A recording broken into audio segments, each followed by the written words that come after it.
idza qala al-'abdu, saat hamba mulai membaca alhamdulillahi rabbil alamin, alhamdulillahi rabbil alamin, qala Allah azza wa jalla, langsung dijawab oleh Allah kalimat itu. Jadi jangan sampai kita memiliki gambaran saat membaca Al-Fatihah dalam salat itu hanya bacaan biasa, langsung dijawab oleh Allah. Karena itu amanat Nabi disebutkan dalam salah satu hadisnya, dirangkum oleh Al-Imam Muslim dalam kitabnya Sahih Muslim jilid yang pertama nomor hadis yang ke-8, dan dikutip oleh Al-Imam An-Nawawi dalam kitabnya yang kedua Al-Arba'in An-Nawawiyah dari 42 hadis, disebutkan pada hadis nomor kedua, dan dikhususkan oleh sementara ulama dengan satu jilid khusus saking pentingnya hadis ini dengan nama hadis Jibril. Maka dalam bagian bab itu ada pernyataan tentang ihsan. Mal ihsan? Kata Nabi, al-ihsanu an ta'budallaha ka'annaka tarah, fa illam takun tarahu fa innahu yarak. Engkau beribadah menyembah Allah, an ta'budallah. Engkau beribadah menyembah Allah. Kalimat ibadah an ta'budallaha ditafsirkan langsung oleh Al-Quran. Di antara makna ta'budallah, perintahnya bermakna u'bud, sembah Allah. Nah, kalimat sembah Allah itu ketika disebutkan dalam Al-Quran terkait dengan salat. Di mana ditemukannya? Quran surah ke-20 ayat ke-14. Innani anallahu la ilaha illa ana fa'budni. Saya Allah, kata Allah, tidak ada Tuhan selain Allah, sembah saya. Sembah saya. Di sini ada sifat uluhiyah untuk menuhankan Allah saja, ada sifat kita untuk menyembah Allah, ubudiyahnya hanya menyembah kepada Allah saja, bukan kepada yang lainnya. Fa'budni, kata Allah, sembah saya. Bagaimana menyembah Allah itu? Wa aqimis salata li dzikri. Fa'budni wa aqimis salat. Sembah saya, dan cara menyembah saya lakukan lewat salat. Ketika Allah mengatakan sembah saya lewat salat, anta'budallaha, engkau menyembah Allah kapan? Lewat salat. Karena itu dalam salat kita menyembah Allah dengan mengucapkan kami menyembahmu ya Allah. Dalam bahasa Arab kami menyembah na'bud, hanya kepadamu iyyaka. Maka kita katakan iyyaka na'bud, ya Allah, sekarang kami sedang menyembahmu. Apa yang terjadi ketika menyebutkan kalimat tadi? Perhatikan kata Nabi, rasakan kita sedang didengar oleh Allah. Kita diawasi. Walaupun kita tak mampu melihatnya, rasakan engkau sedang diawasi oleh Allah Subhanahu wa taala. Wa idza qala al-'abdu ar-rahmanir rahim, jika hamba berkata ar-rahmanir rahim, qala Allah azza wa jalla, Allah langsung menjawab, hamadan athna alayya 'abdi, hambaku sedang menyanjungku. Wa idza qala al-'abdu maliki yaumiddin, jika hamba berkata maliki yaumiddin, qala Allah azza wa jalla, Allah menjawab majjadani 'abdi, hambaku sedang mengagungkanku. Wa idza qala al-'abdu iyyaka na'bud, iyyaka na'bud, jika hambaku berkata ya Allah sekarang kami menyembahmu saja, sekarang kami salat, dan kami buktikan engkau Tuhan, kami hamba, karena itu kami menyembahmu sekarang. Wa iyyaka nasta'in, dan ya Allah kami hamba butuh pertolongan, kami punya masalah, butuh solusi, hanya kepadamu kami minta, karena engkau satu-satunya Tuhan kami ya Rabb. Maka apa yang terjadi dalam bacaan itu? Qala Allah azza wa jalla, langsung dijawab oleh Allah subhanahu wa ta'ala, hadza baini wa baina 'abdi, inilah yang aku maksudkan perjanjian antara aku dengan hambaku. Wali 'abdi, kalau hambaku benar bacaan Al-Fatihahnya sampai di sini, dari awal salat sampai bacaan ini, masa'ala, apapun yang dia minta sekarang, aku akan kabulkan. Apapun yang dia minta saat ini, aku akan berikan. Karena itulah di zaman-zaman dahulu, bahkan zaman dahulu kala, pada zaman dahulu kala, teman-teman sekalian, sejak zaman sebelum Nabi Muhammad SAW, salat itu dimanfaatkan oleh para nabi dan orang-orang soleh untuk bermohon kepada Allah Subhanahu wa taala. Karena itu Nabi Isa alaihi salam salat, Quran surah 19 ayat 31 sampai 33. Karena itu Nabi Ismail alaihi salam salat, Quran surah 19 ayat ke-55. Karena itu Nabi Zakaria salat, Quran surah ketiga ayat ke-38 sampai 39. Dan menariknya, dalam berdirinya mereka memohon kepada Allah. Termasuk contoh konkret Nabi Zakaria, seperti sering kita kisahkan, bermohon dalam berdirinya saat salat, minta kepada Allah agar dikaruniakan keturunan. Hal yang mustahil, kata kebanyakan orang secara medis dan klinis, karena istrinya divonis maaf, monofos dan mandul. Mustahil punya keturunan. Tapi bagi Allah tidak ada yang mustahil. Karena itu kemudian saat meminta, langsung dikabulkan oleh Allah. Fanadathul malaikatu wa huwa qa'imun yusalli fil mihrab. annallaha yubashshiruka bi Yahya. Datang malaikat sementara beliau masih berdiri dalam salatnya. Salatnya belum selesai, berdiri minta kepada Allah. Belum selesai salatnya, baru selesai doanya dalam berdirinya, langsung dikabulkan. Anda dapat kabar gembira akan punya keturunan, bahkan namanya langsung diberikan oleh Allah Yahya. Artinya hidup yang mustahil menurut sementara orang lahir dari rahim seorang perempuan yang divonis secara medis monopause dan mandul. Kata Allah, bagiku tidak ada yang mustahil. Jadi dan hidup ya. Dan beruntungnya kita umat Nabi Muhammad SAW. Nabi istimewa, Rasul terbaik, lahir di tempat yang paling mulia, jaminan surga yang paling hebat, Rasul paling panutan. Maka spesial untuk umatnya, Nabi Muhammad SAW, jangankan meminta, setiap akan sholat, langsung ditunggu oleh Allah Subhanahu wa Ta'ala, mau minta apa. Bahkan diperintahkan, ingat ya, minta. Minta kata Allah. Bahkan panggilan sholat dibuka dengan panggilan minta. Turunlah Quran surah kedua Al-Baqarah ayat ke-45. Wasta'inu bis-sabri was-salat. Wasta'inu, ingat jika kalian punya persoalan, minta solusinya kepada Allah. Sabar dulu terima, setelah itu mintakan. Kapan ya Allah? Was-salah, saat salat. Mintakan kepada Allah Subhanahu wa Ta'ala. Kalimat perintah. Di saking inginnya Allah meringankan beban hidup kita. Saking inginnya Allah hidup kita itu tenang di dunia. Jangan banyak persoalan. Tenang. Allah minta kita tenang. Salat itu disebut zikir. Wa aqimis salata li dzikri. Tunaikan salat supaya menjadi zikir kepadaku. Fungsi zikir itu menenangkan jiwa. Quran surah ke-13 ayat ke-28. Ala bi dzikrillahi tatmainnul qulub. Yakinkan pada dirimu jika salatmu benar, zikirmu benar kepada Allah, dampaknya ke hati akan tenang. Jadi ketika kita dipanggil salat, itu panggilan untuk menenangkan jiwa kita. Ketika dipanggil salat, panggilan untuk memberikan solusi kepada kita. Ketika diminta salat, panggilan untuk meringankan beban hidup yang sekarang sedang kita rasakan. Jadi kalau orang sehat, orang berakal, orang cerdas, orang mengerti, dan orang mau meringankan beban hidupnya, tentu dia akan senang dengan panggilan salat, bahkan belum dipanggil, dia sudah siap-siap untuk menunaikan salat. Karena itu sangat paradoks, berlawanan, sangat aneh, dan rasanya tidak bisa dimengerti kalau ada orang ingin diringankan beban, tapi dia tidak mau menerimanya. Katanya punya masalah. Katanya ingin solusi, katanya ingin rezeki, katanya ingin kemudahan. Sekarang yang punya segalanya memanggil Anda, saya berikan sekarang ya. Tapi ketika diberikan Anda malas-malasan, bagaimana bisa mendapatinya?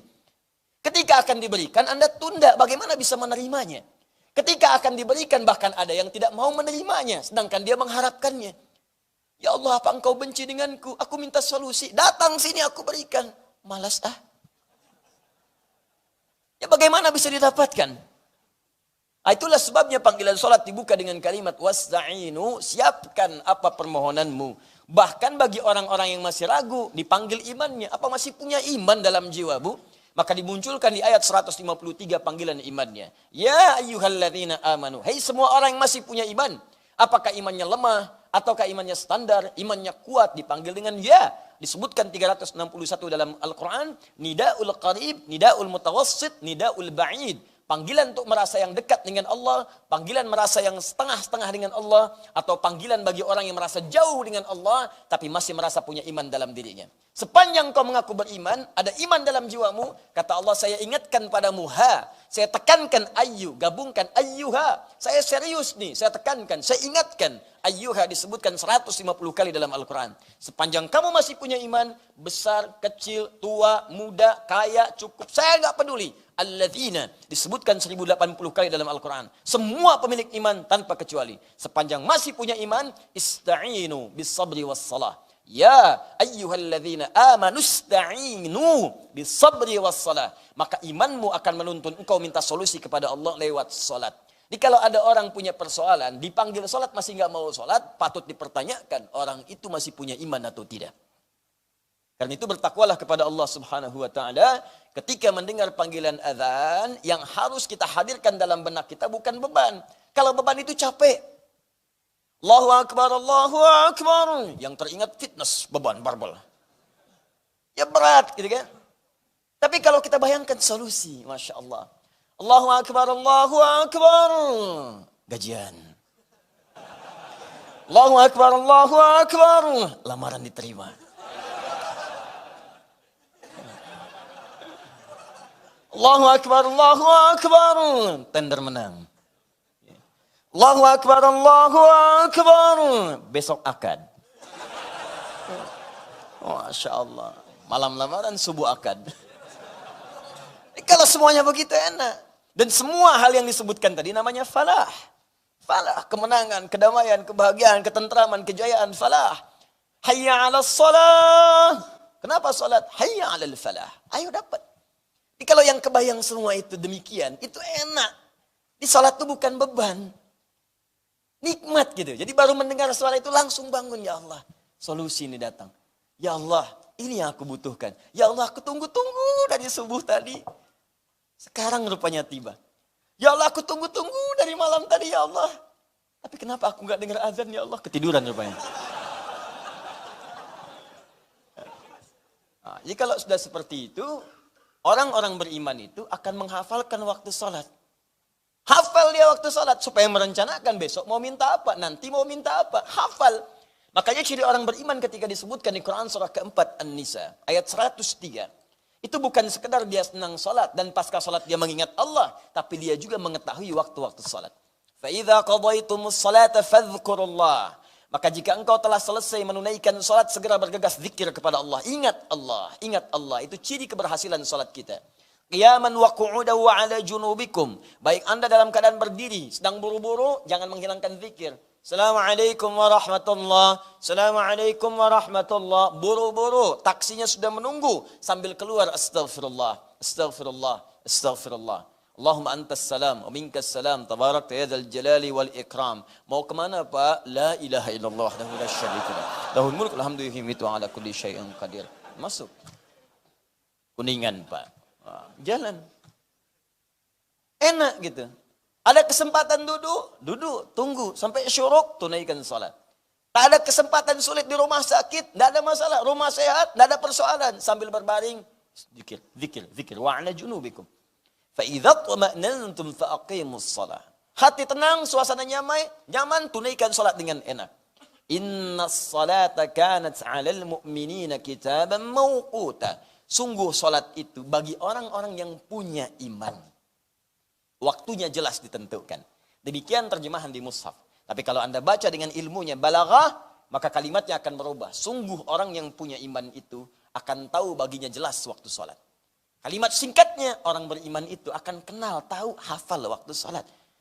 Jadi kalau Anda tahu, misalnya dalam kehidupan dunia saja, besok mau gajian, siap-siap Anda. Besok di kantor gajian jam 7, telat 5 menit, gagal, tunggu besok hari lagi. Pertanyaan saya, kalau ada ketentuan demikian, gajian jam 7, telat 5 menit, tunggu besok lagi. Datang jam berapa ke kantor? Jam 6, jam 5 sebelum subuh berangkat, booking. Sama satpamnya, kalau belum saya datang jangan buka. Ya. Udah minta duluan. Jadi sekarang Allah panggil kita. Kalau kita paham itu semua kemuliaan untuk kita booking dari sekarang. Ya Allah, insya Allah saya akan datang. Ya Allah, berikan kesempatan untuk bangun. Dan rahasia terbesarnya ketika kita menunaikan salat, maka di situ kemudian ada jawaban-jawaban. Di antaranya kemuliaan Al-Fatihah. Hanya persoalannya, apakah semua yang membaca Al-Fatihah, khususnya dalam salat, umumnya dalam bacaan-bacaan untuk menerapkan fungsi Al-Fatihah sebagai asy-syifa, misalnya obat, ya kan? Sebagai fungsi-fungsi lain yang telah kita sebutkan dahulu. Al-Kafiyah, Asy-Syafiyah, As-Salah, Alhamdu, Asasul Quran, Ummul Kitab. Apakah semua yang baca Al-Fatihah akan mendapatkan keistimewaan ini? Ini pertanyaan besarnya. Karena tidak sedikit orang yang membacakan itu, bahkan berdoa dalam salatnya, dia tidak mendapati apa yang telah dijanjikan. Apakah Allah di sini belum mengabulkan doanya? Atau persoalannya dia sendiri yang kemudian tidak tepat memahami dalam bacaan Al-Fatihahnya. Karena itulah kita akan jawab itu dalam kajian saat ini untuk bisa mendalami rahmatullah apa yang kita bisa dapati dan nanti cara kita mengamalkan Al-Fatihah itu sesuai dengan apa yang kita dapatkan dari informasi Nabi sallallahu alaihi wasallam yang diteruskan lewat para ulama-ulama kita. Maka siapkan hati kita mulai dengan bagian yang pertama, Bismillahirrahmanirrahim.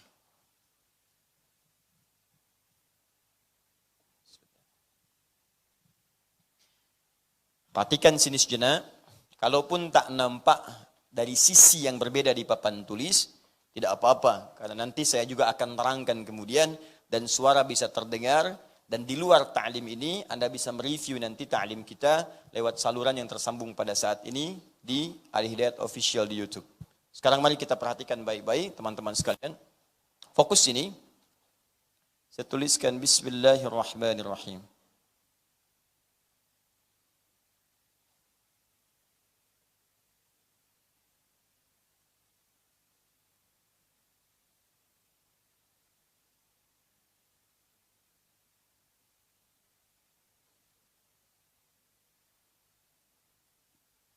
Baik, perhatikan sini pelan-pelan.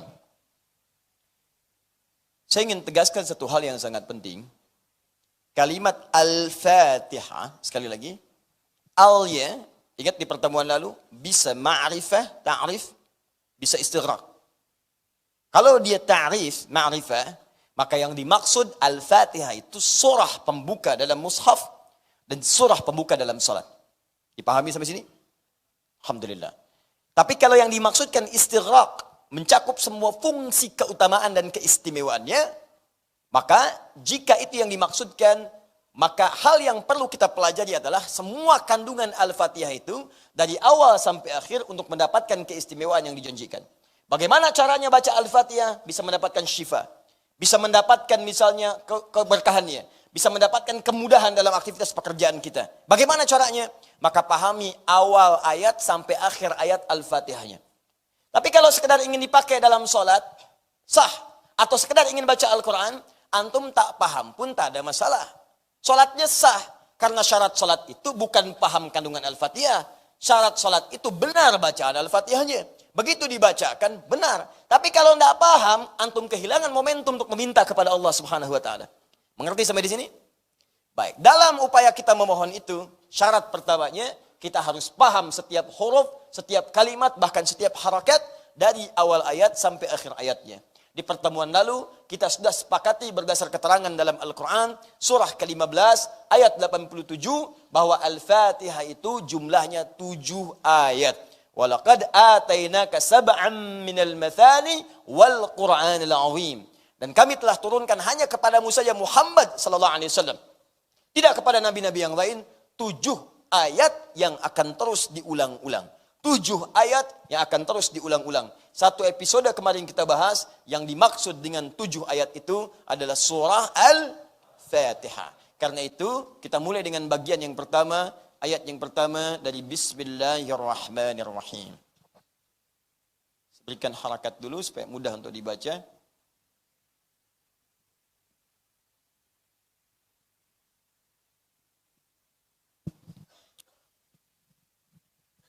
Kita akan belajar bacaan bismillah ini dengan 3 klasifikasi. 3 pembahasan. Pembahasan pertama terkait dengan makna. Apa maknanya bismillahirrahmanirrahim? Dan saya mohon nanti bersabar belajarnya, karena saya tidak akan terjemahkan. Yang akan saya sampaikan penggalian makna dari para ulama, dari mulai makna bahasanya. Kenapa menggunakan ba di situ? Ba-nya apa? Ya, apa fungsi ba di sini? Apa maksud kalimat ismun? Apa maksud kalimat Allah? Apa maksud kalimat Ar-Rahman? Apa maksud kalimat Ar-Rahim? Sampai semuanya kita paham, baru kita akan mengerti bagian kedua tentang hikmah penggunaan kalimat Bismillahirrahmanirrahim ini. Jadi kalau sudah paham artinya, bagaimana cara menggunakannya dalam kehidupan kita? Kalau sudah mengerti ini, baru kita masuk kepada aspek fikihnya. Apakah ada kajian fikih di dalamnya? Kalau dipakai dalam sholat, apakah dibaca enggak kalimat Bismillahirrahmanirrahim? Kalau di luar sholat, bagaimana cara baca kalimat ini? Apakah dalam sholat dijaharkan Bismillahirrahmanirrahim, ataukah silencer? Atau tidak dibaca sama sekali? Atau dibaca misalnya yang pertama, selanjutnya tidak? Kalau di luar salat bagaimana bacaannya? Apakah harus lengkap? Mau makan, minum, bismillahirrahmanirrahim. Atau boleh disingkat, bismillah misalnya. Seperti apa gambarannya? Itu aspek fikihnya. Ya, sepakat sampai di sini? Sepakat, tidak sepakat, tetap saya bahas 3 itu. Ya, saya mulai memperkenalkan dulu pembuka dari kitab ini, Tafsir Al-Quranil Azim, li al-Imam Ibnu Katsir rahimahullah. Nanti kalau terkait dengan aspek hukum, saya bawakan kitab yang lain. Saya ambil contoh misalnya kitabnya Syekh Ali As-Sabuni, ya, Syekh Ali As-Sabuni, tafsir ayatul ahkam. Tafsir Rawa'i'ul Bayan fi tafsiri ayatil ahkam. Terperinci semua di situ. Ayatnya apa dalilnya, apa pendapat ulamanya, setiap pendapat apa dalilnya, lalu disandingkan semua pendapat itu, dikomparasikan, bandingkan. Dan terakhir, apa kesimpulan dari perbandingan itu. Nanti insya Allah saya bawakan kitabnya. Yang hari ini kita akan bahas bagian yang pertama dari kalimat Bismillahirrahmanirrahim. Dan saya pun bawakan kitab acuannya supaya tidak diduga bahwa ini hanya ilmu otak-atik saja Ustaz Adi Hidayat. Nah, nanti kitabnya saya tunjukkan. Dari kitab ini nanti kita turunkan kajian kita insya Allah. Bismillahirrahmanirrahim. Kita mulai dengan Syekh Ibnu Katsir rahimahullah. Iftataha biha sahabatu kitab Allah Ta'ala. Iftataha biha sahabatu kitab Allah Ta'ala. Para sahabat seluruhnya memulai bacaan kitab Allah, yakni Al-Quran, dengan Bismillahirrahmanirrahim. Ya, dengan Bismillahirrahmanirrahim di mushaf. Karena itu tulisan di mushaf Bismillahirrahmanirrahim dicantumkan. Baik yang bacaan Al-Fatihahnya Bismillahnya sir, tidak dibaca sama sekali, tetap ketika Anda melihat mushaf akan ada kalimat Bismillahirrahmanirrahim. Jelas sampai sini? Baik. Wattafaqal ulama'u ala annaha ba'du ayatin min suratin Naml.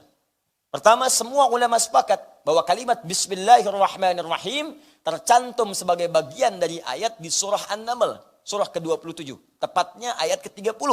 Ya innahu min Sulaibana wa innahu bismillahirrahmanirrahim. Ini khusus untuk di ayat itu, di surah itu, surah ke-27, surah An-Naml. Ingat kalau disebutkan surah Al-Quran, saya sudah pernah mengajarkan, jangan bacakan dengan terjemahannya. Karena ini termasuk bagian dari kalimat-kalimat dalam syariat yang harus dibacakan dengan Arabnya. Ya seperti azan, seperti nama surah dalam Al-Quran, kalau ingin berbincang dengan kawan, jangan disebutkan terjemahannya. Pertama, namanya akan berubah dalam kesan. Terjemahannya mungkin benar, tapi kesan yang diterima di hati bisa berbeda. Yang ketiga, respon kita menyikapi suratnya atau nanti menyikapi syariatnya juga akan tidak sama. Minimal tidak serius dalam menunaikannya. Sedang baca surat apa, akhi? Surat semut. Ya. Kamu bro, surat emak-emak, An-Nisa. Ya. Nah, misal, kamu apa? Surat saya gajah, Al-Fil. Ya, dia sedang baca apa? Dia sedang baca surat lebah, An-Nahl. Nah, jadi kesannya agak lain. Beda dengan kita ucapkan. Baca apa dia? An-Naml. Kamu merojaan surat apa? Al-Fil. Dia surat apa? An-Nisa. Jelas ya? Sama dengan azan. Allahu Akbar, Allahu Akbar. Jangan diganti-ganti. Begitu Anda terjemahkan ke dalam bahasa biasa, atau ada penerjemah, atau diganti bahasanya. Karena pernah kejadian di beberapa negara demikian. Di Turki pernah terjadi seperti itu. Di Tunisia hampir-hampir. Dan tidak ada kesan dalam jiwa. Tidak ada lekat. Dan tidak ada penguat ke dalam hati kita untuk menunaikan salat dengan baik. Respon dari azan itu. Bayangkan di Indonesia berapa bahasa muncul. Ya, pulau saja itu ada 13.677 pulau. Itu belum termasuk Pulau Gadung, Pulau Gebang, Pulau Abang dan sebagainya. Nah, Anda bayangkan bahasanya banyak. Ya, bahasa Jawa, bahasa Sunda, ya, bahasa Betawi. Allahu Akbar, Allahu Akbar. Bahasa persatuan. Ya, bahasa Arab muncul. Tapi ketika Anda terjemahkan, ya, Tuhan saya besar, Tuhan saya besar. Indonesia, tapi orang lain belum tentu tahu. Betawi, Tuhan gua gede, Tuhan gua gede. Ke Bandung, Allah nu agung, Allah nu agung. Beda, kesannya lain. Ya, jelas ya? Karena itu dalam hal konteks terkait dengan surah Al-Quran, sebutkan dengan namanya. Semua ulama sepakat bahwa kalimat Bismillahirrahmanirrahim yang tercantum dalam surah An-Naml, surah ke-27, ayat ke-30, adalah termasuk bagian dari surah itu dan ayat yang dimaksudkan. Nggak ada perbedaan pendapat di sini. Kemudian thumma ikhtalafu hal hiya ayatun mustaqillatun fi awwali kulli suratin. Kemudian mereka berbeda pendapat. Apakah Bismillahirrahmanirrahim ini termasuk awal dari setiap surah? Misal setiap surah Al-Baqarah ada Bismillahirrahmanirrahim. Kalau Anda buka di mushaf sebelum Al-Baqarah ada Bismillahirrahmanirrahim. Ya. Sebelum Ali Imran ada Bismillahirrahmanirrahim. Sebelum An-Nisa ada Bismillahirrahmanirrahim. Cuma satu surah yang tidak dibuka dengan Bismillahirrahmanirrahim. Yaitu surah ke-9 namanya surah At-Taubah atau surah Al-Bara'ah. Jadi hanya satu surah yang tidak dibuka dengan Bismillahirrahmanirrahim. Sebagian ulama mengatakan, walaupun tidak ada di situ, tapi Allah kemudian menyantumkannya di An-Naml ayat ke-30. Di jumlah Bismillahirrahmanirrahim tetap 114 jumlahnya.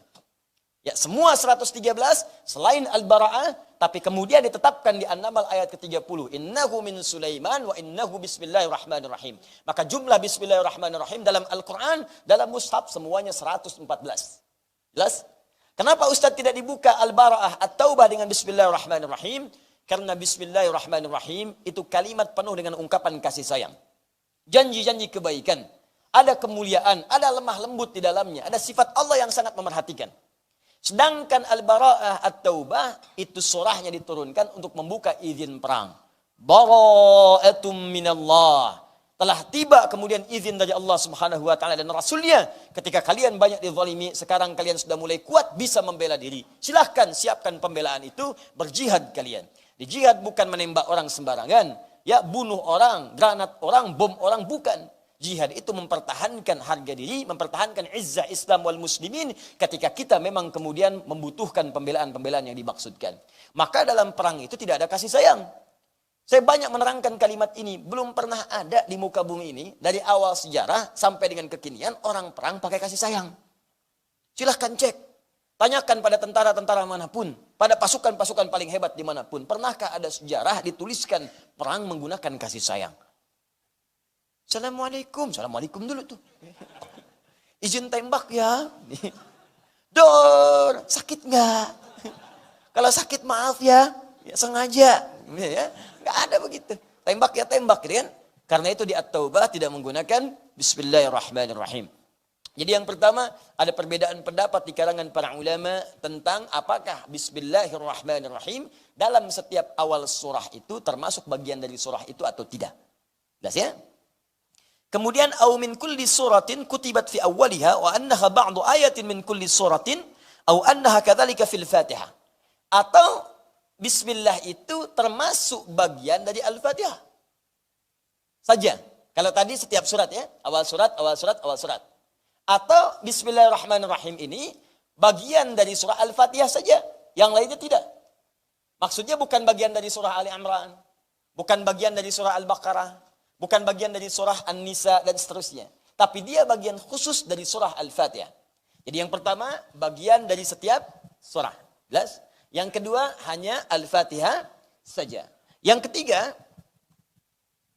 au annaha kadzalika fil Fatihah duna ghairiha au annaha innama kutibat lil fasli la annaha ayatun ala aqwalil ulama salafan wa khalafa. Yang ketiga, ataukah Al-Fatihah itu bukan bagian dari Al-Fatihah? Maaf, ataukah Bismillahirrahmanirrahim itu bukan bagian dari Al-Fatihah dan bukan bagian dari semua setiap surah, tapi dia ayat khusus yang diturunkan untuk memisahkan antara satu surah dengan surah yang lainnya.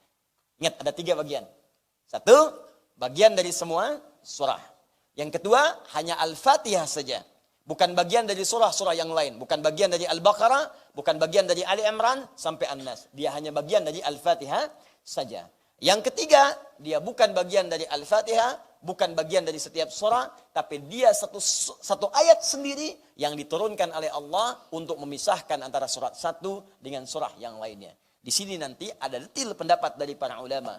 Apa pendapat mereka? Bagaimana kemudian dalil-dalilnya? Itu nanti kita akan rincikan di kitab terkait dengan ayat-ayat hukum, kitabnya Rawai'ul Bayan fi Tafsiri Ayatil Ahkam.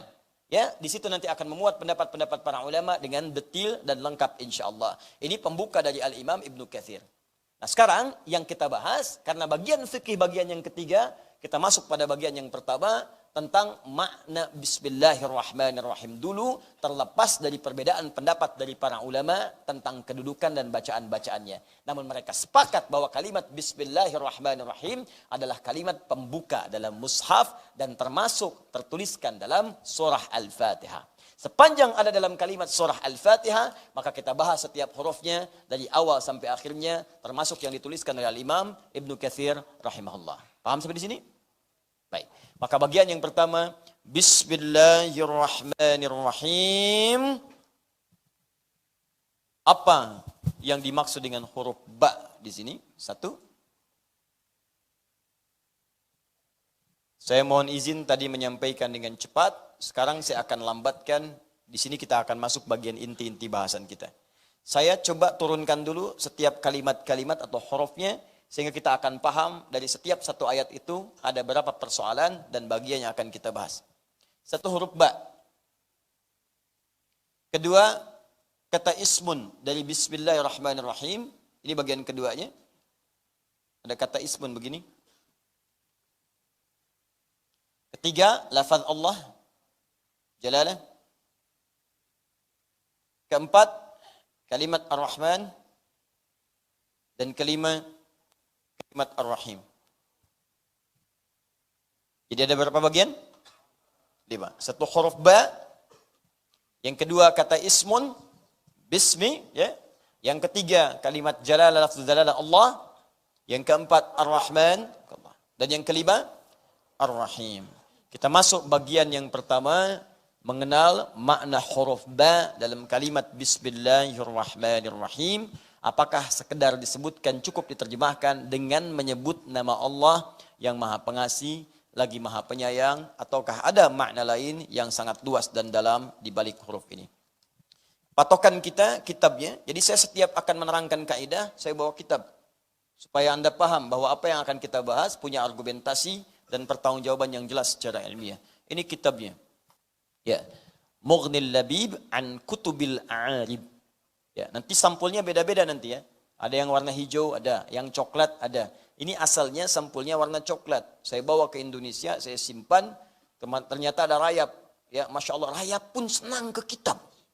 Anda bayangkan, masa antum yang bukan rayap nggak senang kitab? Ya, jadi masya Allah saya lihat, wah kena rayap, rayap senang kitab. Dia makan tuh kitabnya dengan kertas-kertasnya. Ya. Masa antum kemudian yang diberikan risalah untuk menyembah Allah dalam keadaan yang sempurna tidak senang dengan isi kitab. Ya, Mughnil Labib an Kutubil A'arib karya Ibnu Hisham Al-Ansari. Di kitab ini keistimewaannya akan diterangkan semua makna huruf dari alif sampai ya. Apa makna alif? Ada berapa makna? Apa makna ba? Ada berapa jenis ba dalam Al-Quran, dalam hadis yang digunakan orang Arab? Ada berapa jenis semuanya? Dan nanti ketika menemukan itu, Anda akan paham ketika menerjemahkan Al-Quran. Begitu baca Quran, oh ba ini maksudnya ini. Oh ba yang ini maksudnya ini. Sekarang pertanyaannya, ada berapa jenis ba di dalam kalimat bahasa Arab? Dan dari sekian jenis itu, ini kalimat ba di Bismillahirrahmanirrahim masuk ke dalam kategori yang mana? Misal, kalau ada 14, kalau ada 13, kalau ada 10 jenis huruf ba, yang satu ini di antara 10 masuk ke dalam hukum yang mana? Demikian kemudian kita akan memahami dan menerapkannya dalam kajian Al-Fatihah itu. Pada ayat yang pertama, Bismillahirrahmanirrahim. Pada klasifikasi bagian pertama dari 5 pembahasan di ayat ini, yaitu pembahasan tentang makna huruf ba, khususnya ba yang melekat pada kalimat Bismillahirrahmanirrahim. Apa saja fungsi ba itu? Khususnya dalam penggunaan huruf ini di bahasa Arab. Saya ingin bedakan, kita sedang tidak bicara ba dalam bahasa Latin. B dengan A dibaca ba. B dengan I dibaca bi. B dengan U dibaca bu. Ya, B dengan O dibaca bo. Ba, bi, bu, bo. Ya. Kemudian itu tidak kita uraikan. Yang kita uraikan adalah huruf ba dalam penggunaan dan pengucapannya di lisan orang-orang Arab. Seperti apa makna yang dimaksudkan? Karena itu kita akan kembali kepada karya ulama-ulama kita yang menyampaikan tentang makna-makna huruf dan kalimat dalam bahasa Arab. Saya kembali ingatkan, kita akan gunakan kitab yang sangat populer. Jadi kajian para tulabul ilmi, penuntut ilmu dari masa dulu hingga masa kini, yaitu kitab Mughnil Labib an Kutubil A'arib karya Ibnu Hisham Al-Ansari. Ini ulama besar, banyak kitabnya. Dan kitabnya juga banyak diburu. Dan Masya Allah, kitab-kitabnya juga sangat bervariasi di bidang-bidang yang berbeda-beda, tidak hanya di satu ragam ilmu saja. Ini kita akan masuk langsung pada pembahasan huruf ba. Ya, kalau saya bahas dari huruf alif, itu menghabiskan 167 halaman tersendiri. Baru huruf alif, 167 halaman. Ya. Nah, sekarang kita masuk huruf ba. Ya, jadi langsung ke huruf ba supaya kita bisa mendapatkan banyak faidah atau manfaat di pembahasan kita. Bismillahirrahmanirrahim. Ada yang mau bacakan? Silahkan. Ini masih asli insya Allah. Enggak saya apa-apakan. Masih bahasa Arab. Ya. Ya. Dan tanpa harokat. Ya, tanpa harokat. Jadi asli ini insya Allah. Ya. Harful ba. Huruf ba. Ya, harful ba, huruf ba. Saya terangkan sebentar. Tulisannya, teman-teman sekalian, ini seperti ini, ba. Tapi kalau kita ingin munculkan aslinya, begini kemudian diucapkannya, al-ba, huruf ba. Dah hamzahnya. Ya, harful ba, huruf ba. Ingat, dibaca dengan ditulis, itu beda. Dituliskan begini, satu saja. Seperti ini. Tapi dibacanya begini. Ba. Tulisannya begini. Kenapa penting saya terangkan ini? Kita akan kembali kepada faidah membaca ayat Al-Quran. Setiap huruf dalam ayat Al-Quran itu tidak diberikan pahala berdasarkan tulisannya. Ingat, tapi bacaannya. Bukan tulisan, tapi bacaan. Kembali ke hadis Nabi, di hadis riwayat At-Tirmidzi. Nama aslinya Muhammad bin Isa At-Tirmidzi. Ya, nomor hadis 2910. Man qara'a harfan min kitabillah.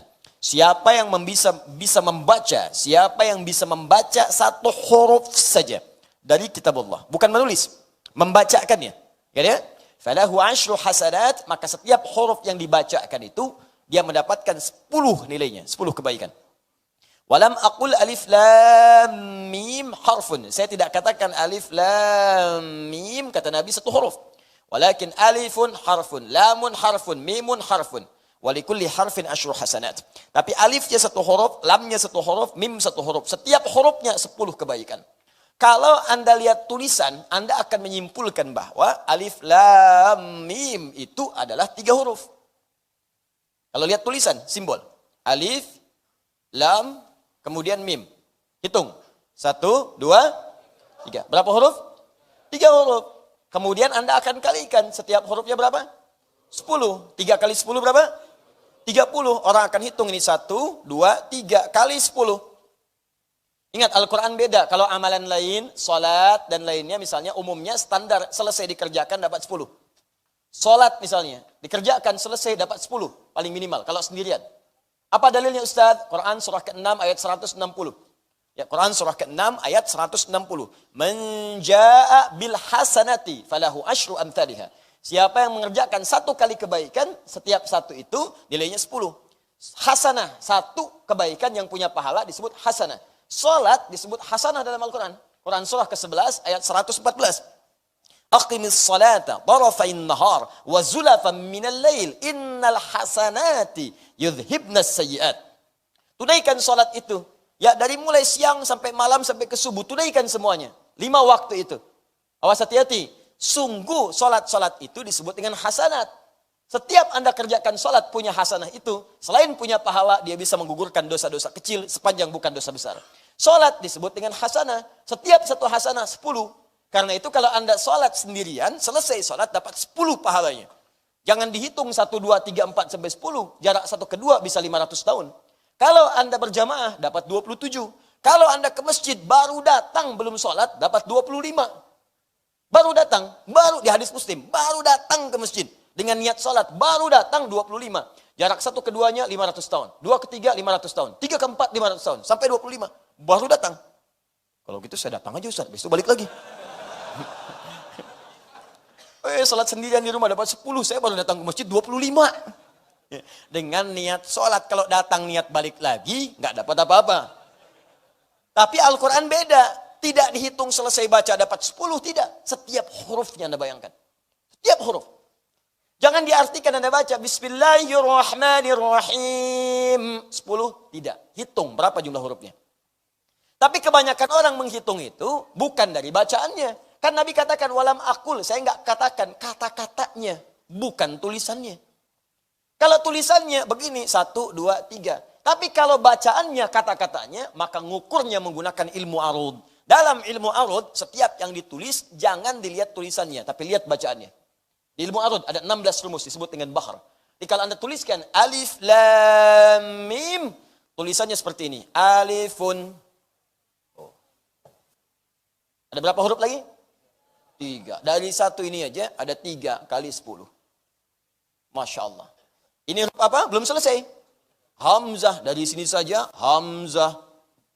1, 2, 3, 4. Sudah 4 huruf. Dari sini saja, haun, 3 huruf, 1, 2, 3. Belum selesai. Ternyata rumus ini nanti disebutkan dalam Al-Quran surah kedua ayat 261.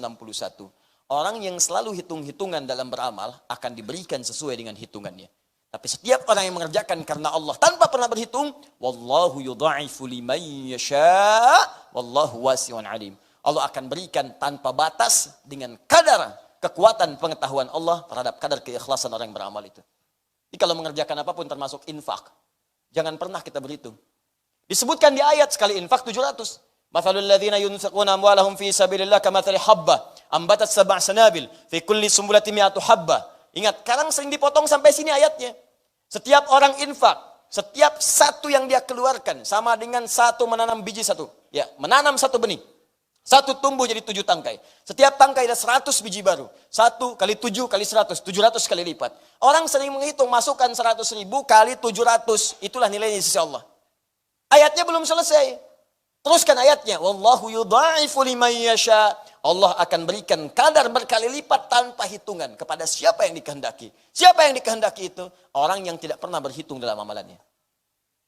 Kalau Anda masukkan 100.000, tapi Anda hitung 100.000. Nolnya 5. Lumayan, di sisi Allah 700 kali lipat. Dihitung Anda 70 juta. Masya Allah. Bikin status, alhamdulillah hari ini sudah punya tabungan akhirat 70 juta. Apa ada satu orang yang masukkan cuma 500 rupiah. Dan dia nggak pernah berhitung. Saking ikhlasnya dia jaga itu supaya nggak bunyi gitu kan. Masukkan. Dan kotaknya itu bukan kayu, tembaga. Ya. Saking ikhlasnya dia jaga supaya nggak bunyi itu. Masuk. Dan lillah dilakukan karena Allah. Masya Allah. Boleh jadi dia dapat 1 juta kali lipat di sisi Allah Subhanahu wa taala. Masya Allah. Ini saya ingin katakan kalau baca ba ini jangan dikira sekali ba dibaca dapatnya cuma 10, belum tentu. Walaupun secara hitungan ini akan ditemukan misalnya 19 huruf secara hitungan, tapi ingat pahalanya akan dituliskan dengan bacaan bukan dengan hitungannya. Paham di sini? Nah, sekarang harful ba. Nah, karena itu saya tuliskan bentuk keasalnya ba. Walaupun ditulis dengan satu bilangan saja, satu unsur bi, ya, tapi kembali ke asalnya huruf ini dibaca dengan ba. Ada berapa maknanya? Al-ba'ul mufradah. Ba yang berdiri sendiri itu, maksudnya kalau kita melihat huruf ba secara sendirinya, tidak digabungkan dengan huruf-huruf lain, ya ba sendiri, ya ba sendiri itu harfu jarrin li arba'ata asyara ma'nan. Huruf ba ini dia punya 14 makna. Huruf ba saja. Sebelum digabung dengan huruf-huruf lain, ba saja itu punya 14 makna. Jadi kalau saya pisahkan tadi, begini teman-teman, kan kita pisah bagi 5 bagian kan? Ya, di sini ada 5 kalimat. Huruf ba, ismun, Allah, ar-Rahman, ar-Rahim. Kita pisahkan dulu pada unsur-unsurnya untuk mendapatkan keindahan maknanya dan kedalaman pengertiannya. Ba turunkan, ba ini saja, satu huruf ini, kata Ibnu Hisham Al-Ansari dalam kitabnya Mughdil Labib, berdasarkan penelusuran beliau pada lisan orang-orang Arab. Kapan ba digunakan? Dalam tulisan mereka, dalam bacaan mereka. Ditemukan huruf ba ini punya 14 makna, 14 fungsi. Ada 14. Awas hati-hati. Dan setiap 14 ini bisa beda-beda maknanya. Jadi kalau Anda baca dalam Al-Quran, Bismillahirrahmanirrahim. Ba di sini sama enggak dengan ba di Al-Maidah ayat 6? Wamsahu biru'usikum. Sama enggak dengan kalimat alaihissallahu biahkamil hakimin? Ba-nya sama enggak? Sama-sama ba, sama-sama harakatnya kasrah. Ba, bi. Berapa banyak bi dalam Al-Quran? Apakah semuanya punya makna yang sama? Belum tentu. Itulah indahnya bahasa Al-Quran. Kalau dikembalikan kepada maknanya dan dahsyatnya Allahu Akbar, semua diksinya akan sangat tepat dengan konteksnya. Semua pilihan hurufnya akan sesuai dengan maknanya. Sekarang kita akan lihat apa saja yang ke-14 itu. Ya, satu fungsi bisa 1 jam. Sebentar. Sampai jam berapa kita malam ini? Silahkan insya Allah ya. Anda sampai jam 11, ya saya jam 9 lah pulang ya. Saya mau ke Padang nanti insya Allah. Bismillahirrahmanirrahim. Awwaliha, yang pertama dari 14 itu. Ya, yang pertama awwaliha.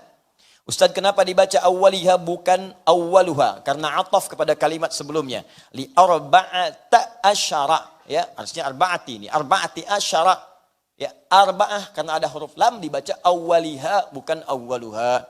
Pertama al-ilsaq. Al-ilsaq. Qila wa huwa ma'nan. Dan inilah yang dimaksud makna utama dari huruf ba itu. Pertama al-ilsaq. Ingat ilsaq bukan besok. Besok.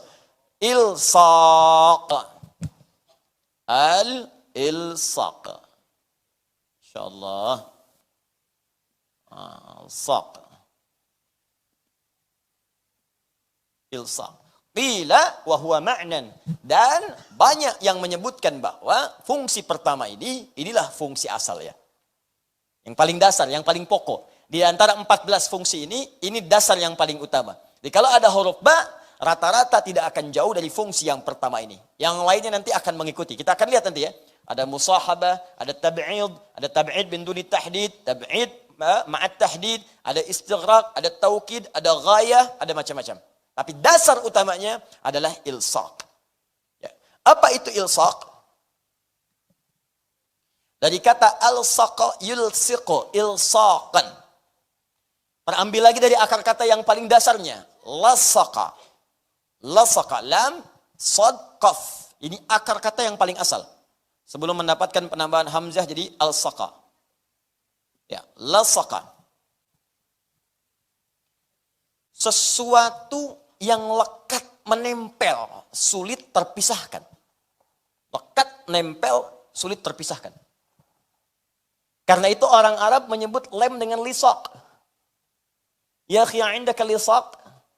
Ya akhi, kamu punya lem enggak? Ya, indaka lisaq? Oh iya, besok.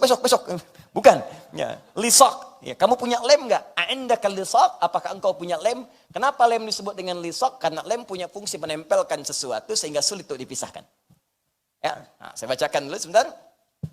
Bismillah. Wa huwa ma'nan la yusariquha, falihadza iqtasara alaihi Sibawayh. Sibawayh itu orang paling hebat, master di ilmu nahwu, ya, master di ilmu nahwu, gramatikal bahasa Arab. Di gramatikal bahasa Arab itu punya 4 turunan ilmu yang penting. Satu nahwu. Ingat, yang kedua saraf. Yang ketiga nanti saraf ada 12 lagi. Ketiga nanti balaghah. Balaghah punya 3 cabang ilmu lagi. Ma'ani, bayan, badi'. Yang keempat arud. Arud punya 16 cabang ilmu lagi disebut dengan bahr nanti namanya. Ya, di nahwu nanti ada banyak turunan kitab. Dasarnya nanti ada jurumiyah misalnya. Ya, karangan As-Sunhaji. Ya, al-kalamu wal lafzul mufidu. Ya, al-kalamu wal lafzul murakkabul mufidu bil wad'i wa aqsamu thalathatun ismun wa fi'lun wa harfun. Wa amma al-ismu wa kalimatun dalat ala ma'nan fi nafsi wa lam tuqtaran bi zamanin wad'an. Itu jurumiyah. Dasar nanti sampai masuk ke imriti, sampai masuk ke alfiyah. Kalamuna lafzun mufidun kastaqim wasmun wa fi'lun thumma harfunil kalim wahiduhu kalimatun wal qawlu am wa kalimatun biha kalamun qad yu'am bil jarri wat tanwini wan nida wa al musadin lis bi tamyizun hasal bi tafa'ati atat wa ya'if 'anni wa nunik balanna fi'lun jalli. Nah, itu nahwu di situ. Dalam penemu ilmu nahwu yang paling dahsyat ya, itu asalnya kembali nanti kepada Al-Qur'an dasar-dasarnya. Dikeluarkan nanti yang paling faqih di zaman Nabi di antaranya dari sekian banyak sahabat-sahabat Nabi, di antaranya sahabat Ali bin Abi Thalib. Nanti diinisiasikan kepada Abil Aswad Ad-Duali, diteruskan kepada Khalil bin Ahmad Al-Farahidi, nanti kemudian dikembangkan sampai munculnya masa Sibawayh. Sibawayh itu pakar ilmu nahwu yang namanya melampaui batas sejarah kehidupan dia. Usianya sangat muda, bahkan wafat dalam usia yang sangat belia, sekitar 37 tahun. Itu pakar bahasa Arab. Dan asalnya menjadi pakar karena ketidakmampuannya mengucapkan bahasa Arab dengan benar. Ini bukan orang Arab. Kan orang Arab, orang Parsi. Ya, kalau kita sekitaran sekarang Iran, Irak dia datang kemudian ke Arab ikut halakah. Begitu baca kalimat salah halakat, begitu salah itu salah. Oleh gurunya dikatakan sebelum ikut majlis belajar dulu bahasa Arab dengan benar supaya bisa baca dengan benar. Langsung dipatahkan penanya oleh beliau. Ya, bukan sekedar patah, sengaja patah. Dasar guru. Ya, bukan amarah begitu. Bukan.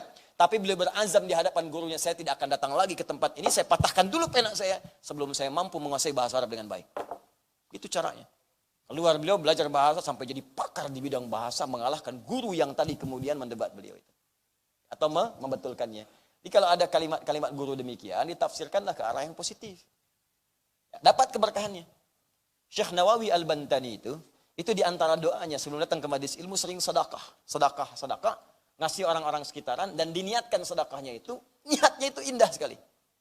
Apa niatnya? Ya Allah, mudah-mudahan dengan sedekah ini ya Allah, saya ditutup dari mengenal aib-aib guru saya. Saya nggak pengen tahu aibnya ya Allah. Ya sedekah sebelum datang. Supaya tidak disibukkan untuk mencari kesalahannya. Supaya tidak disibukkan untuk menafsirkan segala kekurangannya. Pokoknya udah, saya nggak mau tahu, pengen kebaikannya aja. Karena itu tidak pernah beliau belajar kepada setiap guru kecuali mendapatkan manfaat ilmunya. Dan tidak pernah kenal kekurangannya. Sehingga pikiran semuanya terbatas pada kemuliaannya. Nah, ini kadang-kadang ini yang hilang di siswa-siswa sekarang. Sebelum masuk majlis sudah salah tuh. Majlis siapa? Sadadi? Bid'ah. Itu bisa mana? Bagaimana dapat ilmunya? Ya. Nah, karena itu saya katakan pada siapapun mesti baik. Ya, berprasangka baik. Kalau ada baik diambil, tak sepakat jangan dicela.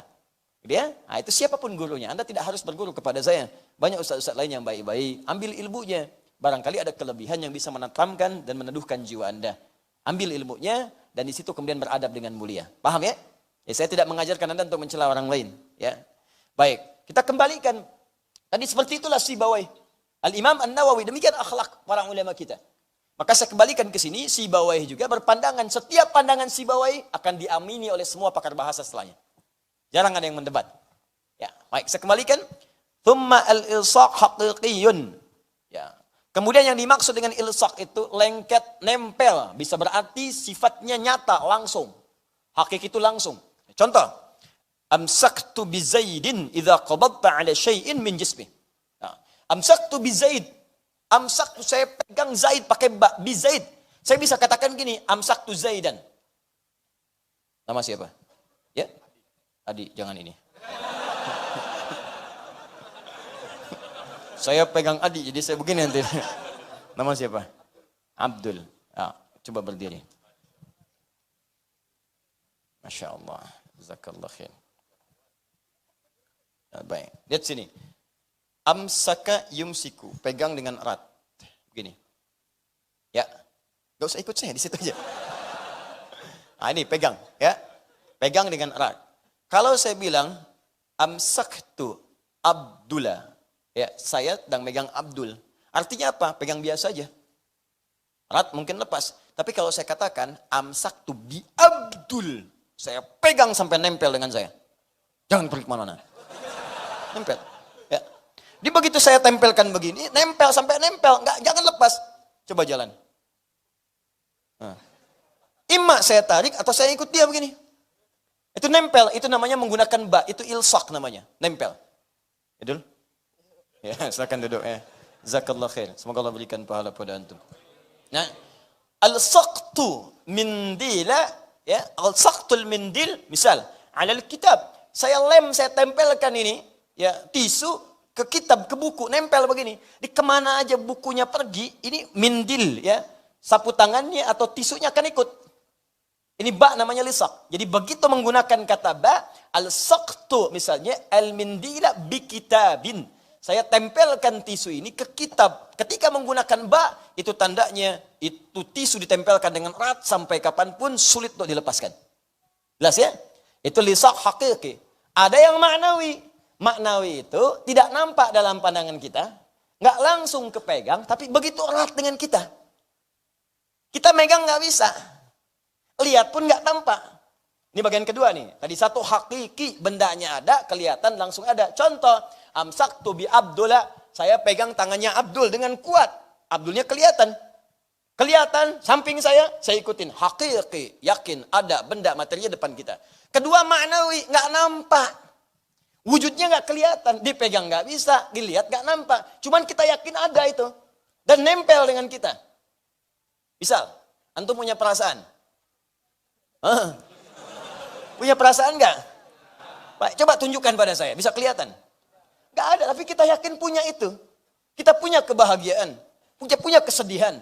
Ya, ada orang kemudian datang mengajak debat Abu Hanifah. Dia orang paling hebat di masanya, liberal dia, datang di masanya Imam Abu Hanifah. Tuhan tuh nggak ada katanya, karena nggak kelihatan. Masya Allah, hampir kalah semua orang pada saat itu. Datang anak kecil namanya Abu Hanifah Nu'man, lewat dia. Kenapa Tuhan nggak ada? Maaf om, bahasa kita ya, sini. Maaf om, sini katanya kan. Oh, kamu mau nantang saya? Bukan. Ya, saya cuma pengen tahu aja kenapa plak ditampar. Kaget dia. Kamu nampar saya. Emang kenapa? Sakit. Sakit. Tunjukkan pada saya mana sakitnya. Ini, itu bukan, itu pipi. Saya pengen lihat sakitnya, bukan pipinya. Saya nggak bisa tampakkan, demikianlah Tuhan, Allah. Bukan berarti yang tak kelihatan itu tidak ada.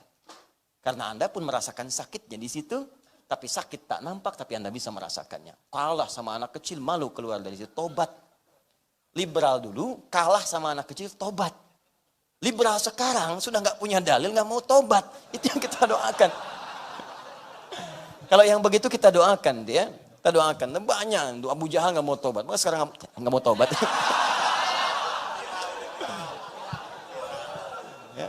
Dah, ya.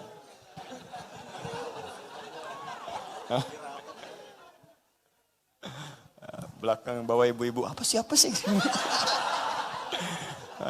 Gak apa-apa Bu ya, gak apa-apa, bismillah. Walaupun tidak nampak, yang penting hati kita terhubung lah ya. Nih. Catat, Dun.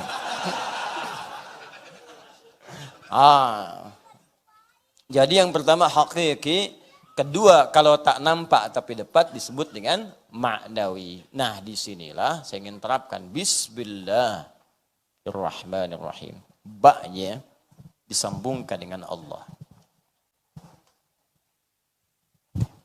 Bismillah. Ba-nya dihubungkan dengan Allah. Bagaimana kita menerapkan hukum yang pertama ini? Jika dihukum dengan kalimat ilsaq sebagai dasar pokok makna dari huruf ba itu. Maka perhatikan baik-baik. Walaupun Allah tak nampak dalam pandangan kita saat ini. Walaupun kita tidak bisa melihatnya saat ini. Tapi yakinlah Allah itu ada dekat kita. Bahkan mengawasi lebih lekat dibandingkan dengan lem yang kita tempelkan di jari kita. Maka muncullah kemudian firman Allah. Misalnya di Quran surah kedua Al-Baqarah ayat 186. Paling kiri sebelah bawah. Wa idza sa'alaka ibadi anni fa inni qarib. Jika hambaku bertanya kepada Muhammad sallallahu alaihi wasallam tentangku, ingin mencari-cari aku, katakan kepadanya aku begitu dekat. Dekat, qarib, dekat sekali. Bahkan ditajamkan di Quran surah ke-50. Ayat ke-16. Awas hati-hati. Walaqad khalaqnal insana wa na'lamu ma tuwaswisu bihi nafsuhu wa nahnu aqrabu ilaihi min hablil warid. Sungguh kami telah ciptakan manusia, bahkan kami tahu apa yang dibisikkan jiwanya kepadanya. Ini bukan cuma diciptakan, maaf ya, Allah sampai tahu apa yang belum Anda ungkapkan. Jadi baru jiwa Anda bisikan sudah ketahuan. Ya. Coba lihat tuh Ustaz, coba lihat tuh. PC-nya pasti ada yang salah tuh. Di hati Anda bicara. Coba lihat itu, coba lihat. Belum diungkapkan. Katakan kepadanya, jangan dipendam, nanti aku keduluan. Di hati baru muncul, belum disampaikan, itu Allah tahu. Yang positif atau negatif. Kalau positif belum diungkapkan, dituliskan pahalanya. Tapi kalau negatif, belum diungkapkan, belum keluar dosanya. Diucapkan, baru keluar. Yang positif baru dihadirkan dalam hati kita, dituliskan pahalanya. Dikeluarkan, tambahkan 2 kali lipat. Indahnya Allah. Tapi yang mau saya sampaikan, wa nahnu aqrabu ilaihi min hablil warid. Sampaikan pesan pada seluruh hamba-hambaku, aku lebih dekat dibandingkan urat leher yang melekat pada dirinya. Saya mau tanya pada Anda, apakah urat leher Anda ini, maaf, dilem di leher Anda? Bukan masalah lemnya, sudah nempel terus kemanapun Anda pergi. Ada orang yang kalau mau pergi ke kantor dulu, lepas dulu urat lehernya. Ntar ya, abang mau kantor dulu, simpen sini, nggak bisa. Ya, semua nempel. Dia kemanapun pergi, ikut. Dia tidur, ikut. Dia kantor, ikut. Dia makan, ikut. Nempel terus. Kata Allah, saya lebih dekat, lebih lekat dibandingkan urat leher yang nempel di leher kamu itu. Ini fungsi lisak yang pertama, ilsak. Jadi ba ini kenapa disebut dengan ba ilsak? Bagaimana diterapkan pada kalimat bismillah? Ketika Anda mengucapkan kalimat ini, bismillahirrahmanirrahim, maka bukan sekedar ucapkan ba, tapi rasakan Allah sedang berada di dekat kita, lebih dekat daripada urat leher kita. Kalau mengucapkan kalimat bismillahnya begini, maka Anda akan dijaga oleh Allah dari perbuatan maksiat. Anda akan dijaga karena Anda merasa dekat dengan Allah. Orang yang pegang minuman dan mengucapkan bismillah, dia merasa Allah lebih dekat dengan dirinya. Nempel padanya, mengawasi dia. Maka mustahil dia akan menyentuh minuman yang diharamkan oleh Allah Subhanahu wa taala. Karena dia tahu, dia awasi oleh Allah. Kalau dia mengerti dia bekerja, dan saat kerja itu dia dikawal oleh Allah langsung. dilihat, diawasi, bahkan dekat pada dirinya. Dan dia merasa dekat dengan Allah. Diawasi Allah. Dia tidak akan memilih pekerjaan yang tidak Allah sukai. Tidak akan korupsi. Tidak akan mencuri. Nggak akan nyogok. Apa nggak malu saat nyogok dilihat Allah? Anda nyogok dilihat manusia saja malu. Nyogok kelihatan manusia malu. Nyogok direkam malu. Apa Anda pikir Allah nggak punya kamera? Canggih kameranya. Dibuka di hari kiamat. فَمَنْ يَعْمَلْ مِثْقَالَ ذَرَّةٍ خَيْرًا يَرَهُ وَمَنْ يَعْمَلْ مِثْقَالَ ذَرَّةٍ شَرًّا يَرَهُ. Tidak akan ada yang lolos dari kamera Allah Subhanahu wa taala. Nampak semua sekecil-kecilnya. Berbuat sesuatu yang tak nampak pun pergi ke kamar yang tersembunyi, gemboknya 12, ukur sendiri di dalam. Maksiat di dalamnya nampak. Film Anda akan diputar di hari kiamat. Nampak semuanya. Makanya sebelum wafat diedit dulu tuh gambarnya. Edit adegannya, tobat, lihat-lihat mana. Ingat sama bapak, sama ibu, sama adik, sama kakak, sama istri, sama tetangga. Urutkan dari yang paling dekat sampai yang paling. Edit dari sekarang. Kalau ada suara yang kurang jelas, dubbing. Tempel dengan yang bagus, ganti suaranya. Oh, saya pernah mencela, dubbing, ganti dengan yang baik. Oh, pernah gibah, ganti dengan yang baik. Dari sekarang, saat film itu diputar di hari kiamat, film yang nyata, real, dokumentasi kehidupan kita saat di dunia, maka bangga Anda menghadapinya. Masya Allah. Waduh, adegan ini nih. Saya mau ke Alisan, dulu gak ada sendal, saya ngambil nasi pulan. Wah, diputar nggak? Tiba-tiba Anda pernah bertobat. Mendatangi orangnya, pernah minta maaf, ganti sendalnya. Ternyata nggak ada adegan itu. Masya Alhamdulillah. Yang kelihatan cuma sholatnya, Masya Allah. Cuman ta'limnya, doanya, khusyuknya, permohonannya, kenikmatannya, itu yang diputar. Sekarang cuma Anda yang merasakan maksiatnya sendirian. Nanti ketika diputar semuka langit dan bumi menatap Anda. Oh begini ternyata kelakuannya. Taklim sab pertama ternyata di luar seperti ini dia. Sholat sab pertama ternyata di luarnya begini dia. Di kantornya begini. Hartanya haram. Kayak orang paling soleh di rumahnya ternyata bermaksiat. Lihat video-video yang buruk. Datang ke tempat yang tidak semestinya. Izinnya ke kantor, berangkatnya kemana. Itu diputar. Dan yang paling celaka, Anda wafat dalam keadaan itu. Itu yang paling bahaya. Anda tega bermaksiat kepada pasangan Anda. Istri pergi minta izin ke tempat yang bukan semestinya. Suami bilang ke kantor, mampirnya ke tempat lain. Wafat di situ dan di akhirat diputar, nggak sempat tobat lagi. Makanya pikir dulu kalau mau kerjakan apa-apa. Inilah rahasianya.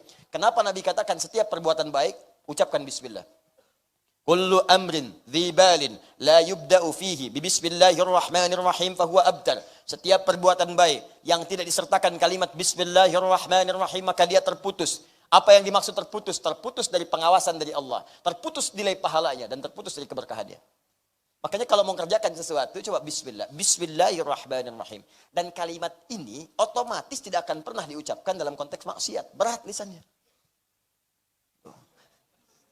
Gak ada orang maksiat pakai bismillah. Waduh, sendal hilang, pakai itu tuh yang bagus tuh. Takut dosa, pakai bismillah aja. Bisa. Ya. Jelas ya? Nah, jadi ini kalimat pertama. Jadi biasakan setiap mengerjakan sesuatu bismillahirrahmanirrahim. Bismillahirrahmanirrahim. Ba'nya ilsaq.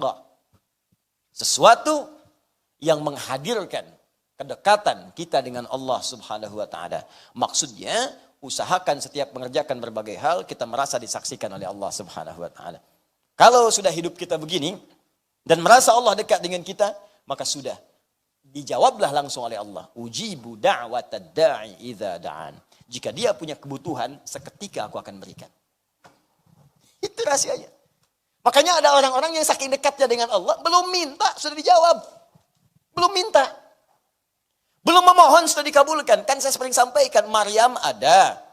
Ya, Maryam itu kan bukan nabi, bukan rasul, manusia biasa. Kenapa diberi contoh dalam Al-Quran manusia biasa? Supaya kita bisa mengikutinya. Supaya Anda tidak katakan dia akan nabi ya Allah. Dia akan rasul. Oh saya manusia biasa. Aku mah apa tuh? Kata Allah kamu manusia, Maryam manusia, Imran manusia. Dia bukan nabi, bukan rasul. Kamu bukan nabi, kamu bukan rasul. Kenapa dia bisa, kamu tidak? Dengan cara apa lagi bisa diterangkan? Maryam ada, Luqman ada, Imran ada, Hannah ada, Asiyah ada. Ada semuanya. Apa yang tidak ada? Karena itu kita turunkan ini sebagai bagian dari contoh kehidupan kita turunkan. Bangun kedekatan dengan Allah. Bangun. Bangun. Coba, wa idza sa'alaka 'ibadi 'anni fa inni qarib. Setelah mengatakan saya dekat, ujibu da'watad da'i idza da'an. Maka ketika dia punya permohonan, aku kabulkan. Nah, karena itu orang yang bismillah itu, maka akan dibuktikan kedekatannya dengan menyembah Allah, beramal saleh. Makanya langsung disusul dengan kalimat falyastajibuli. Ketika saya panggil, cepat respon. Makanya orang-orang yang dekat dengan Allah sebelum dipanggil, dia sudah mendekat. Karena itu orang yang paham bismillahirrahmanirrahim diucapkan 17 kali dalam sehari. Kenapa itu diucapkan? Supaya kita menjadi semakin dekat dengan Allah. Semakin latihan. Anda mengucapkan 17 kali dalam sehari, masa nggak dekat juga? Minimal paham. Orang mengucapkan sekali, belum paham, sekali lagi. Belum ngerti, sekali lagi. Anda 17 kali sehari. Masa nggak paham juga? Masa nggak dekat juga? Saya melakukan pendekatan misalnya ke Abdul. Sekali datang, nggak ketemu, wajar. 2 kali datang, nggak ketemu. 3 kali datang, 17 kali. 17 kali sehari datang. Masa nggak ada yang ketemu? Dapat, saya bisa dapatkan itu. Saya pengen ketemu Abdul. Masjid Al-Ihsan. Sekali datang, nggak ada. 2 kali datang, nggak ada. 17 kali sehari. Tengok lagi, tengok lagi, tengok lagi. Ada. Sekarang nggak dapat, besoknya dapat. Sekarang nggak dapat, besoknya dapat. Anda baca Bismillahirrahmanirrahim seumur hidup berapa kali? Masa belum dekat juga dengan Allah? Sehari 17 kali, belum dekat. Besoknya baca lagi. Besok belum dekat, baca lagi. Bertahun-tahun baca, belum dekat juga. Anda butuh berapa waktu lama lagi? Pertanyaannya adalah, apa yang menyebabkan orang baca ini belum dekat dengan Allah? Karena dia tidak paham fungsi huruf ba di dalamnya. Itu poinnya. Makanya rasakan ketika kita mengucapkan itu, rasakan fungsi ba yang kedua. Apa fungsi ba yang kedua itu? Al-musahabah. Satu ilsaq, kedua musahabah. Yang menyertai. Yang hadir bersama kita. Kalau tadi merasa dekat, nempel. Nah, ketika Anda misalnya ingin merasakan nempel, dekat, ingin membangun kedekatan dengan Allah, maka yang pertama rasakan Allah itu berada dengan kita. Mengawasi kita maksudnya. Dekat dengan kita. Ini yang disebut sifat ihsan yang tadi saya bacakan di hadis Muslim, nomor hadis ke-8. Ya, an ta'budallaha ka'annaka tarahu fa illam takun tarahu fa innahu yarah. Engkau menyembah Allah seakan-akan engkau itu merasa diawasi oleh Allah walaupun tak mampu untuk melihatnya. Tapi yakinlah Allah ada di dekat Anda, mengawasi Anda. Nah, jadi kalau ingin merasakan kedekatan dengan Allah, rasakan Anda didekati oleh Allah. Rasakan diawasi oleh Allah. Rasakan Allah hadir dekat dengan Anda. Kalaupun tak mampu menatapnya, minimal Anda merasakan itu. Itulah langkah pertama. Jadi kalau ingin merasakan membangun kedekatan dengan Allah, pertama rasakan dulu kata Nabi. Rasakan Anda itu sedang diawasi oleh Allah. Ini gini ya, maaf ya. Ada siswa sedang ujian. Ya, maaf nih, pengawasnya nggak ada, tapi dia sadar ada CCTV, ada kamera. Kamera itu 17 siswa, jumlah kameranya 17. Setiap meja ada kamera di depannya langsung. Bayangkan, bukan 1, 2, 17 kamera langsung di depannya begini. Nah, pertanyaan saya, apakah anak ini, setiap siswa itu akan nekat untuk mencontek atau tidak? Hah? Mustahil. Kenapa? Karena ada yang merasa mengawasi. Dan dia tidak akan nekat.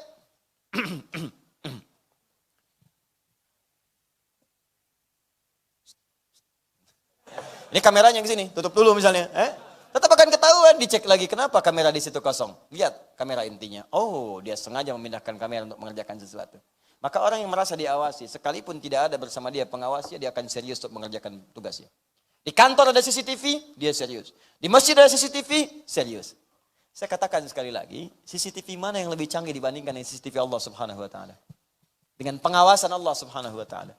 Karena itu yang pertama, jika Anda ingin merasa dekat dengan Allah, rasakan setiap kita mengerjakan sesuatu, Allah pasti mengawasi kita, Allah pasti menyertai kita. Kalau sudah begitu, maka mata tidak akan pakai untuk melihat yang maksiat, tidak akan digunakan. Begitu akan melihat, Allah menyertai saya, malu. Begitu akan bicara yang kotor, Allah mendengar saya, malu. Begitu akan ghibah, ya Allah, sedang dilihat, malu. Malu, malu, malu. Akan melangkahkan kaki dengan sombong, malu. Allah maha tinggi, masa saya sombong? Firaun aja yang kaya sombong tenggelam, saya bukan Firaun, bukan Qarun. Ya. Apapun itu akan ada solusinya. Kalau sudah begitu, maka beramal akan lebih mudah. Itulah ba. Jadi kalau Anda beramalnya cepat, dekat dengan Allah, diawasi, Anda dekat dengan pejabat, akses Anda bisa mudah. Dekat dengan orang yang punya kedudukan, Anda lebih mudah. Anda dekat dengan Allah, apa yang tidak mudah bagi Allah? Apa yang tidak sulit bagi Allah? Yang tidak mudah bagi Allah, semua mudah. Gak ada yang sulit, mudah semuanya. Nah, maka orang yang baca benar bismillahnya, walaupun tidak menyempurnakan sampai akhirnya, ada orang yang cuma baca bismillahirrahmanirrahim, sembuh penyakit. Saking dekatnya dengan Allah Subhanahu wa taala. Bismillahirrahmanirrahim. Minum, sembuh. Bismillahirrahmanirrahim. Rizki, udah. InsyaAllah. Sedang haus luar biasa. Bismillahirrahmanirrahim. Hilang haus? Ya, yang saya bukan maksudkan yang ini. Hal-hal yang kadang rumit dalam kehidupan. Ada orang hanya mengucapkan Bismillah, maka turun keberkahan dari sisi Allah Subhanahu wa taala. Maka kalimat ini bukan sekedar diucapkan, tapi bagaimana mengucapkan kalimat ini dengan dasar kedekatan kepada Allah Subhanahu wa taala yang dalam. Paham sampai sini? Jadi saya ingin katakan kalau Anda ucapkan bismillah, bismillah, bismillah, tapi kedekatan dengan Allah enggak ada, bagaimana doa bisa dikabulkan? Bagaimana jawaban bisa muncul? Mustahil. Sampai 1000 kali latihan, 2000 kali, 3000 kali, tapi Anda enggak ada kedekatan dengan Allah. Dan kedekatan itu ditunjukkan langsung kata Allah dengan ibadah. Dia orang yang dekat dengan Allah itu kelihatan ibadahnya. Kelihatan. Yang kedua lewat akhlak. Ingat ya, ingat baik-baik. Pertama, nampak kalimat bismillah itu menunjukkan kedekatan seorang dengan Allah pada ibadah. Lihat salatnya, lihat sunnahnya, lihat bacaan Qur'annya, lihat tilawahnya, lihat bangun malamnya, lihat doanya. Setelah itu hasil ibadahnya nampak pada akhlak. Karena setiap ibadah itu terkorelasi dengan akhlak. Salat itu ibadah. Apa fungsi salat? Akhlak. Innas salata tanha anil fakhsya'i wal munkar. Anda salatnya bagus secara syariat fiqih. Rajin kuantitasnya, rajin sunnah dikerjakan, tahajud dikerjakan. Masya Allah, bacaan bagus. Cuman sayang, pendalaman tidak ada. Dampak gak muncul, akhlaknya tidak muncul. Mohon maaf, salat iya, narkoba iya. Salat iya, korupsi iya, ada yang salah. STMJ. Sholat terus maksiat jalan. Paham ya? Nah, ini bagian yang pertama. Jadi ukurannya kedekatan dengan Allah nampak pada ibadah terukur lewat akhlak. Itulah ba dalam makna ilsaq wal musahabah. Paham sampai sini? Baik, kita bahas dua dulu di sini ya. Jadi kalau 14 ya nanti saya tunjukkan lewat kalimat-kalimat yang lainnya. Sekarang saya beri bocoran dulu sebentar. Beri bocoran sebentar. Jika ba dua ini benar, ilsaq dengan musahabah, maka akan muncul yang ketiga, yaitu istighraq, atau yang keempat at-tab'id min duni tahdid, atau yang ketiga at-tab'id ma'at tahdid. Istighraq pernah kita bahas di awal pertemuan yang kemarin. Semua hal yang terkait dengan keseluruhan tanpa batas, komprehensif, holistik semua. Maka kalau Anda dekat dengan Allah Subhanahu wa taala, maka semua yang Anda butuhkan dalam kehidupan Allah akan cukupkan.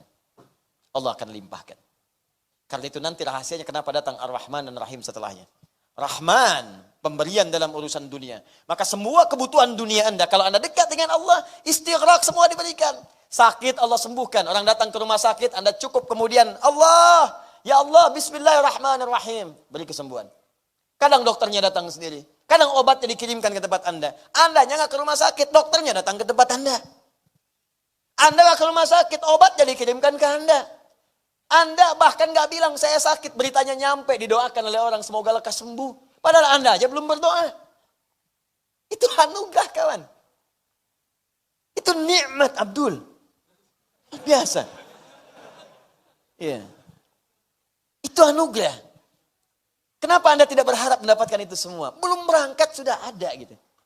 Mau beli nasi goreng, Masya Allah. Mau berangkat tukangnya datang sendiri. Tek, nasi goreng.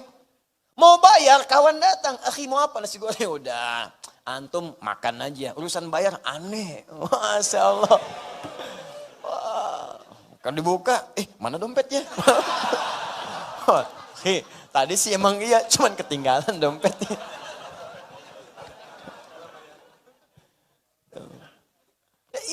Dan itu nyata teman-teman, ada. Nyata. Cuma kembali kepada kita, realitas itu mau kita dapatkan atau tidak. Rahman, ya Rahman. Rahman, sifat pemberi semua urusan dunia. Rahman itu mencakup muslim, non-muslim, beriman, tidak beriman. Standar yang umum, universal dapat. Standarnya apa? Pekerjaan. Misal, hukum kaya itu tidak melekat iman. Kaya itu melekat pada aktivitas, ikhtiar, pekerjaan. Jadi jangan katakan kalau ada non-muslim bekerja keras, kaya. Jangan katakan kok nggak beriman bisa kaya. Hukum mau kaya itu bekerja. Tapi kalau pengen berkah kekayaannya dan pengen cepat mendapatinya, iman. Berkah antum di situ. Makanya orang beriman dulu mau kaya gampang. Kaya gampang. Orang dulu, Abdurrahman bin Auf itu modalnya cuma pakaian. Mau kaya gampang, 3 bulan kaya. Setahun kapak terbuat dari emas. Setahun. Anda bayangkan. Bayang. Ya.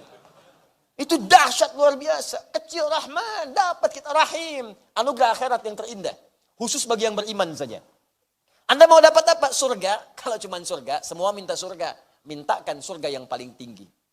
Mintakan surga di samping Nabi Muhammad SAW. Mintakan surga yang langsung berdekatan dengan Allah Subhanahu Wa Taala. Mintakan surga yang bisa menatap Allah Subhanahu Wa Taala tertinggi. Lebih dekat dengan Allah, semakin dekat, Anda mendapatkan anugerah terindah. Karena itulah diakhiri dengan kalimat Ar-Rahman Ar-Rahim. Ar-Rahman Ar-Rahim. Kalau nggak butuh semua, sebagian tabi'id. Ya Allah, saya nggak pengen jadi terlalu kaya, Allah takut sombong. Gak apa-apa. Yang penting yang kamu butuhkan saya berikan. Tab'id ma'at tahdid. Terbatas pada kebutuhannya saja. Makanya ada orang minta itu sesuai kebutuhan dikasih oleh Allah. Nih, yang kamu butuhkan nih. Kalau lebih daripada ini berbahaya. Ya Allah, aku ingin jadi direktur. Jadinya manajer. Ya Allah, mobil ya Allah, Motor dapatnya. Motor. Aku berikan kau motor, aksesnya lebih cepat. Terbebas dari kemacetan. Jalanan indah bisa berkelok-kelok, engkau lewat. Ya. Mobil kamu dikhawatirkan ketika akan keluar, bahkan tak bisa buka pintu. Ya, harus ada ajudan, harus ada ini, ada itu. Hidup kamu jadi berat nantinya. Dapat dia mobil. Dapat dia motor. Dapat sepeda. Ya Allah, aku ingin sepeda motor ya Allah. Aku kabulkan. Motornya aku tunda. Kan bagian kedua, sepeda motor. Motornya nanti, sepeda dulu. Ini sepeda. Dapat. Indah. Dunia tuh gimana ya? Saya kadang bingung orang tuh berantem masalah dunia. Padahal hukumnya kecil gitu kan. Ini tuh gak ada nilainya. Ya, jadi apa? Allah kan kasih rumus dekat dengan Allah. Jadi dia jadi kecil. Ya, ada orang sedih masalah dunia. Ada orang berantem masalah dunia. Ya Allah, kenapa gitu kan? 2 orang berebut pekerjaan sambil berkelahi. Berebut mobil sampai saling tusuk, saling meninggal dua-duanya. Mobilnya gak ada yang dapet. Saya suka ketawa gitu kan. Apa yang mau direbutin itu? Ya, rebutan sendal, rebutan kamera, rebutan ini. Ngapain? Ngapain dunia? Kita tinggalin. Kalau bukan Anda meninggalkan dunia duluan, dunia meninggalkan Anda duluan. Makanya bismillah. Pakai itu, biar nggak sembarangan. Rahman dapat, Rahim dapat. Dapat kita. Dan disitulah kita mendapatkan tanda di sisi Allah Subhanahu Wa Taala. Apa itu tanda bahasa Arabnya? Wasmun. Kalau disatukan dengan ba, hilangkan wawunya. Ganti dengan alif. Kalau pengen cepat, hilangkan alifnya. Langsung sin dengan mim. Gabungkan dengan ba. Bismi. Bismillah. Nih, asalnya dari kata ismun. Ismun ini pendapat pertama dari kata wasmun. Yang berarti tanda yang melekat. Ini saya tidak bicara terjemahan ya. Kalau terjemahan ini makna umum. Ismun diartikan nama. Dalam bahasa Arab. Ismun, nama, masmuka, siapa namamu hai lelaki. Masmuki, siapa namamu hai perempuan. Mas Karyo, namanya Karyo.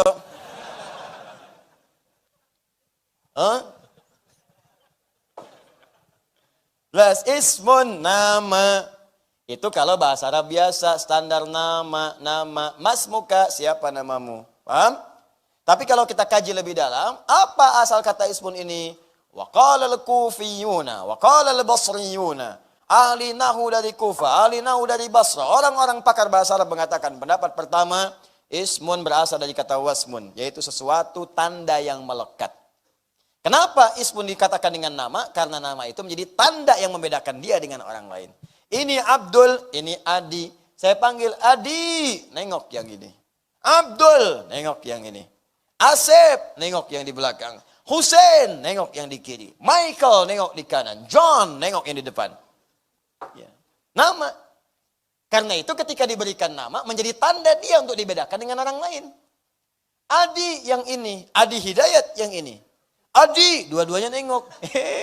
Bukan yang itu kok, Adi Hidayat. Yang ini berarti. Apa mas? Bukan Hidayat yang ini, Adi Hidayat Nur Salim. Yang itu. Setiap diberikan nama, tambah untuk membedakan satu dengan yang lainnya. Karena itu setiap nama yang melekat, mau disingkat, mau tidak disingkat, pasti membedakan satu dengan yang lain. Nih, saya berikan gambaran. UAS singkatan. Siapa yang terbayang? Ustaz Abdul Samad. Kita doakan, studinya lancar, sudahnya insya Allah lancar. Ya kan? Kembali ke tanah air, berdakwah dengan baik, diterima masyarakat, dan insya Allah dijaga oleh Allah Subhanahu Wa Taala. Uben, siapa yang terbayang? Ustaz Bakhtiar Nasir. Kita doakan, baik, sehat, ya, dikuatkan oleh Allah, diikhlaskan dalam berdakwah, dijaga kesehatan, dapat. Waha, ada hidayat, ya, itu yang lain. Doakan Allah ampuni dosanya, masih banyak maksiatnya, semoga Allah ampuni, itu aja, selesai. Ya, jadi setiap kita mendapatkan itu, nampak. Makanya pasti ketika nggak ada, akan dicari. Ya, ayo singkat silahkan, tapi akan spesifik menunjuk pada orangnya. Ya, UAH, Ustaz Adi Hidayat, UAS, Ustaz Abdul Samad, UBN, Ustaz Bakhtiar Nasir, ya. Ustaz Yahya Kuspayanto, Uya Kuya. Dia enggak bisa. Bisa, contoh. Paham ya? Nah, jadi inilah wasmun. Nah, bismillah kalau kita kaitkan dengan Allah, orang-orang yang dekat dengan Allah Subhanahu wa taala. Yang selalu membangun kedekatan dengan ibadah tadi, dengan akhlak, maka dia akan mendapat tanda spesial di hadapan Allah Subhanahu wa taala. Ditandain tuh hamba tuh. Disebut-sebut namanya oleh Allah. Beda dengan yang lain. Maka turun kalimat, fadhkuruni adzkurkum. Kamu nyebut saya sebut kamu. Banyak hamba yang disebut oleh Allah Subhanahu wa taala. Di antaranya adalah hamba-hamba yang sering rajin ke majelis ilmu. Itu hamba spesial. Ibadahnya di majelis ilmu supaya punya ilmu. Ilmu dipakai dalam amal. Orang seperti disebut oleh Allah. Majtama'a qaumun fi baitin min buyutillahi. Gak pernah orang kumpul-kumpul di satu rumah, di rumah Allah Subhanahu wa taala. Datang ke masjid, datang ke majelis ilmu. Orang kumpul-kumpul di gelanggang, orang kumpul-kumpul misalnya di Medan, kumpul-kumpul di pasar, di macam-macam, dia datang ke majelis ilmu. Yatluna kitab Allah, untuk belajar Al-Qur'an. Wa yatadarasunahu fima bainahum. Dia kaji, dia tafsirkan, dia diskusi, dia dapatkan maknanya. Kecuali dia mendapatkan 4 hal. Allah berikan 4 kemuliaan. Ghasyiyat humur rahmah. Sepanjang dia belajar itu, rahmat Allah diliputkan di atasnya. Mau minta apa? Nazalat alaihimus sakinah. Maka akan diberikan ketenangan dalam jiwanya. Makanya orang pulang dari majelis ilmu, itu hatinya serasa lebih tenang. Kalau nggak percaya silahkan ya. Waktu berangkat dengan waktu pulang akan beda. Ada suasana hati yang lain. Kalau Anda datang ke majelis saya, tidak merubah diri Anda, pulang dari sini nggak ada getaran, nggak ada apa-apa, tinggalkan saya. Cari ustaz lain. Akan beda, Anda datang akan beda. Makanya banyak majlis diburu sebelum dibuka. Dimulai maghrib, datang subuh. Datang pagi, ada yang nginep, datang siang. Apa yang mau dicari? Snack gak ada. Dulu waktu masih sedikit, ada. Sekarang nyari sendiri. Kan, Aqua ada insya Allah. Samping ada, Isan Mat lengkap. Gitu kan? Ada, tapi apa yang mau didapatkan? Ada kenikmatan gitu kan? Ada ketenangan yang kita raih. Nah, ada hamba-hamba spesial. Ghasyiyat humur rahmah. Nazalat alaihimus sakinah. Perhatikan kalimatnya belum selesai. Ya, hafat humul malaikah. Dan orang-orang ini akan diliputi oleh malaikat. Itu jangan dikira kosong. Jangan dikira. Ini padat banyak orang. Ada yang berdiri. Siapa duga dan siapa sangka di samping dia malaikat berdiri. Di samping dia malaikat duduk. Nggak ada yang tahu. Bukankah malaikat diberi keistimewaan untuk menyamar? Menjadi laki-laki, bertemu dengan Nabi, datang. Ada lagi yang tak nampak di sampingnya. Dan banyak sifat malaikat itu gaib. Kenapa gaib? Karena kalau tampak, belum tentu untuk bisa tenang.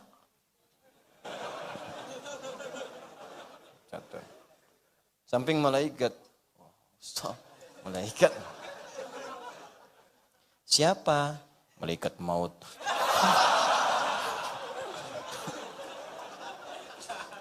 Saya waktunya sebentar lagi enggak. Tenang aja, saya mau ke Abdul kok. Contoh, aduh. Contoh. Misal. Ya. Jadi begitu. Ya. Nah, ini teman-teman sekalian, itu yang keempat belum selesai. Alhamdulillah. Wa dzakarahumullahu fi man 'inda. Wa dzakarahumullahu fi man 'inda. Dan orang yang ikut taklim itu disebut-sebut langsung oleh ditandai. Disebut-sebut di sekitar makhluk yang ada di arsy. Si fulan, si fulan. Lihat si fulan. Ya malaika, lihat si fulan. Perhatikan si fulan. Ya malaika. Orang-orang datang nostalgia. Orang-orang datang ya malaika. Ada yang pergi ke puncak. Ada yang ke Lembang. Ada yang macam-macam. Ya malaika, catat dia. Dia spesial. Majlis ilmu, majlis ilmu, majlis ilmu, majlis ilmu. Ada yang istighfar sebelum subuh spesial. Disebut langsung oleh Allah. Istighfar, istighfar. Ada yang sedekah. Rahasia-rahasia spesial. Ada yang ahli Quran. Lebih spesial ahli Quran. Lebih spesial. Bahkan disebut oleh Nabi langsung kalimatnya. Ahlul Quran, ahlullahi wa khasatuh. Ahlul Quran, orang yang sangat dekat dengan Allah dan diberikan kekhususan langsung oleh Allah subhanahu wa ta'ala. Jika benar menjadi ahli Quran dia. Karena ada 3 jenis ahli Quran. 1, orang zalim dengan Qurannya. Hafal Quran tapi bermaksiat dengan Qurannya. Yang kedua, muqtasid. Cukup untuk dirinya sendiri, belum bisa berbagi. Yang ketiga, sabiqum bil khairati biiznillah. Ahli Quran yang mengamalkan isi Qurannya penuh dengan nilai-nilai kebaikan. Itu di Quran surah ke-35 ayat ke-32. Kalau benar, langsung turun rahmat Allah disebut-sebut oleh Allah. Wasmun. Sebut namanya. Dekat dia dengan Allah subhanahu wa ta'ala. Ada tanda di sisi Allah subhanahu wa ta'ala. Ini bukan sekedar bismillah dengan nama Allah. Ketika Anda menyebut Allah dengan namanya, Anda diberi tanda oleh Allah subhanahu wa ta'ala. Anda mau kerja. Bismillahirrahmanirrahim. Menyebut nama Allah ditandai oleh Allah. Jaga dari perbuatan maksiat. Jangan dituliskan hal maksiat di komputer dia. Bisikan di hatinya. Ya. Awas, begitu dibisikkan diberikan petunjuk burhan. Burhan Rabbi, laula ara burhan Rabbi. Lihat ada burhan dalam jiwanya. Jangan kerjakan ini. Ini bahaya. Bagaimana kalau kamu wafat? Pindah. Tinggalkan maksiat. Masya Allah indah. Kalau hidup begitu demi Allah saya katakan nyaman, enak. Enak. Nah, yang terakhir, ismun itu juga bisa berarti dari kata sumu. Sumuwun, sesuatu yang tinggi. Tinggi terangkat. Sumu. Sumuwun. Sesuatu yang tinggi terangkat. Sesuatu yang tinggi terangkat. Oh, ini agak dalam ya kajiannya. Kalau ngaji biasa mungkin nggak dapat gitu. Ya, mungkin dapatnya nahwunya huruf jar aja. Baun harfu jar min ilaan ala firuba bakaflam. Huruf jar yang menjadikan kalimat setelahnya harokatnya kasroh jar diturunkan ke bawah. Bi jadi i. Bismi harokatnya i. Nggak ada bismu, nggak ada bisma. Pasti i. Ya, billahi jadi i. Itu hanya hukum nahu. Tapi kalau kita ngaji tafsirnya, maka mesti dibawa buku-buku seperti ini. Kitab-kitab ini supaya dapat kita lengkap. Sumuwun sesuatu yang tinggi. Orang-orang yang ditandai oleh Allah maka akan diangkat derajatnya tinggi di sisi Allah Subhanahu wa taala. Jelas? Orang-orang dekat dengan Allah, merasa dekat dengan Allah, ibadah kepada Allah, akhlak yang mulia, maka ditandai oleh Allah dan diangkat derajat di sisi Allah Subhanahu wa taala. Persis seperti orang beriman. Beriman, amal soleh diangkat derajat. Orang menuntut ilmu karena Allah diangkat derajat. Ditandai oleh Allah. Tadi hadisnya saya bacakan. Maka turun Quran surah 58 ayat 11. Yarfa'illahu alladhina amanu minkum walladhina utul ilma darajat. Allah akan angkat orang beriman di antara kalian dan orang yang diberikan pengetahuan. Naik. Nah, ini jarang kita dapatkan teman-teman sekalian. Ya, gambaran-gambaran semacam ini. Maka berlindunglah kepada Allah yang maha tinggi. Supaya kita ditandai dan diangkat derajat kita oleh Allah subhanahu wa ta'ala. Ya, karena itu coba setiap baca bismillahirrahmanirrahim hadirkan makna ini. Hadirkan. Allah sedang mengawasi saya. Kalau salat malu kalau diawasi bacaan gak bagus. Katanya di hadapan Allah, katanya diawasi. Masa bacaan jelek? Mau sampai kapan bacaan kita belepotan dalam salat? Udah bertahun-tahun, ribuan kali ruku sujud. Apa enggak ada episode salat kita yang bagus bacaannya? Bukan cuma sudes aja yang bagus. Ya, saya juga sudus akan lebih bagus. Belajar yang bagus. Ya, bukan cuma si fulan saja yang bagus, saya pun akan lebih baik lagi. Bukan cuma si fulan aja yang suaranya indah, saya pun insya Allah bisa indah.